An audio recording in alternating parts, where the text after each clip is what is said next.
Slogan দাও। নেতা নেতা আছে রে, আছে। কোন সে নেতা? ভাই কই কই কই, এই তয়ব ভাই, ভাই তয়ব ভাই, ভাই এই কারো কারো এখন ভাষণ হইব, ভাষণ ভাই ভাষণ দেন। কোন ভাষণ দিব? আমাদের বাবা লাজার কমিটির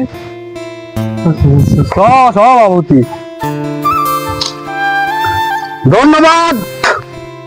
আমি প্রথমে ধন্যবাদ জানাতে চাই যারা আমাকে বাজার কমিটির সভাপতি বানিয়েছেন। আমি আগে যদি চাঁদা লাগতো 10 টাকা, এখন লাগবে 20 টাকা। কি বলেন? সম্মানিত সাথী বন্ধুগণ, এলাকায় কোনো মাদক চলবে না, কোন মাদক ব্যবসায়ীকে এলাকায় রাখতে দেওয়া যাবে না। আর যারা মাদক সেবন করবে তাদের সবাইকে থানায় বাড়িয়ে দিব। নেতার কিছু দরকার নাই আমার, দরকার নাই।